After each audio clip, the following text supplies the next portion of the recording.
Bienvenue dans cette nouvelle édition du Non-Stop Info. Au sommaire de l'actualité, le président guinéen Alpha Condé rempile officiellement pour un second mandat. Sa cérémonie de prestation de serment a lieu ce lundi, un événement que vous pourrez suivre en direct sur Africa 24. Consensus autour d'un audit du fichier électoral au Niger. La décision a été annoncée ce samedi. Les auditeurs ont jusqu'au 18 décembre 2015 pour déposer leur rapport. Et puis référendum constitutionnel en Centrafrique. Ce dimanche, la population a été appelée à se prononcer sur le projet de réforme de la loi fondamentale. En Guinée, c'est ce lundi qu'a lieu la cérémonie officielle de prestation de serment du président Alpha Condé, réélu le 11 octobre dernier. 5 chefs d'État africains sont attendus à cette occasion. La cérémonie d'installation aura quant à elle lieu le 21 décembre 2015. On écoute à ce propos notre correspondant Emmanuel Mimono. La cérémonie de prestation du président Alpha Condé ce lundi connaîtra la présence de chefs d'État africains et de nombreuses autres délégations gouvernementales de beaucoup d'autres pays. Sont arrivés le président de Burkina Faso, le président Michel Kafando, le chef d'État du Mali également, Ibrahim Boubacar Keïta, le président Denis Sassou Nguesso du Congo, et puis le président du CNT libyen également est arrivé. Et il y a aussi le président de la Sierra Leone, Ernest Bai Koroma. Maintenant, la cérémonie concrètement va concerner la prestation de serment du président de Guinée, le président Alpha Condé. Une prestation de serment au cours de laquelle la Cour constitutionnelle va relire le procès verbal qui a confirmé les résultats de l'élection du 11 octobre 2015. Et à la suite de ce procès verbal, donc, le président Alpha Condé va lire l'article 35 de la Constitution qui est consacré à la prestation de serment du chef de l'État. Et donc, après cette lecture, ce sera le président de la Cour constitutionnelle qui va proclamer le chef de l'État officiellement président et qui ensuite va le reprogrammer le 21 décembre pour son installation officielle dans ses fonctions de président de la République. Et sachez que vous pourrez suivre la cérémonie de prestation de serment du président guinéen en direct sur notre antenne à partir de 9h30 GMT. Au Niger, pouvoir et opposition sont tombés d'accord pour un audit du fichier électoral en vue de la présidentielle de février 2016. La fin du contrôle de cette opération est prévue au plus tard ce 18 décembre 2015. Oumou Kelsomba. Au Niger, l'audit du fichier électoral s'achèvera au plus tard le 18 décembre 2015. Les nombreuses divergences notées dans le cadre de l'élaboration du fichier ont amené la classe politique nigérienne, toutes tendances confondues, à envisager un audit, ce qui devrait à terme rassurer les uns et les autres, notamment l'opposition qui à plusieurs reprises a menacé de boycotter le scrutin. C'est de manière consensuelle, c'est ensemble que nous avons fait ce fichier, jusqu'à la commune, jusqu'au village. Chacun des partis participe à la confection du fichier. Ensuite, nous avons ce qu'on appelle le Conseil national du fichier. À chaque étape, ce Conseil national du fichier qui comprend l'ensemble des partis valides. La dernière fois, c'est après le recensement, cela a été validé par le Conseil national du fichier. Avant d'être remis à la Commission électorale nationale indépendante, le fichier électoral devra faire l'objet d'un consensus au sein de la classe politique nigérienne. L'enjeu d'un fichier électoral transparent est d'éviter les fraudes. Donc à ce niveau-là, l'enjeu important en fichier électoral, c'est l'élément central dans une élection. Si le fichier il est biaisé, il n'est pas bon, il est clair que l'élection ne peut être ni transparente ni démocratique. Donc c'est la matière première même d'une élection, toute proportion gardée. Bien entendu, il y a d'autres éléments importants, mais trouver un consensus autour du fichier électoral peut permettre déjà de gagner en crédibilité. Début novembre, l'opposition nigérienne avait manifesté pacifiquement pour dénoncer la gestion du président Mahamadou Issoufou et réclamer la correction de certaines irrégularités constatées dans le fichier électoral. Pour l'heure, l'identité des experts devant procéder à l'audit du fichier électoral n'a pas officiellement été révélée. En Centrafrique, le projet de réforme constitutionnelle a été soumis à l'approbation des électeurs ce dimanche 13 décembre 2015. Un vote sous haute tension. Des échauffourées ont été enregistrées de part et d'autre de la capitale. 2 personnes au moins ont perdu la vie dans ces violences. Le point sur la situation avec Birama Saounera.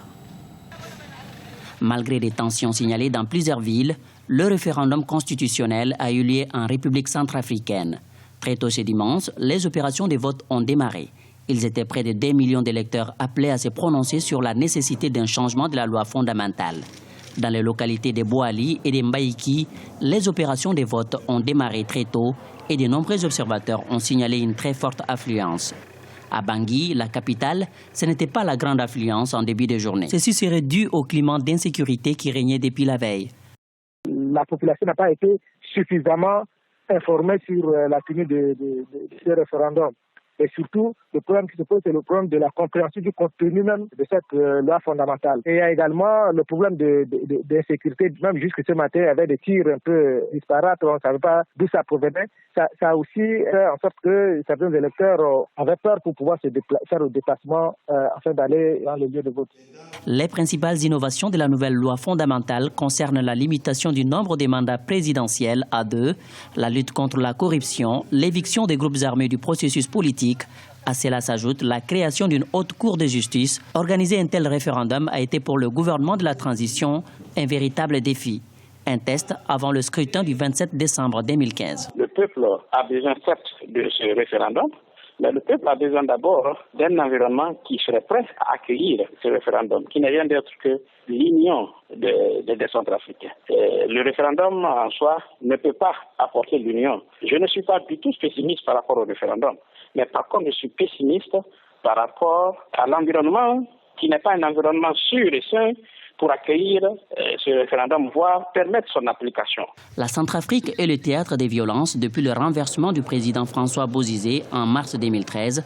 Après ces référendums, les électeurs centrafricains iront de nouveau aux urnes le 27 décembre 2015 pour élire leur chef de l'État et mettre fin à la transition politique.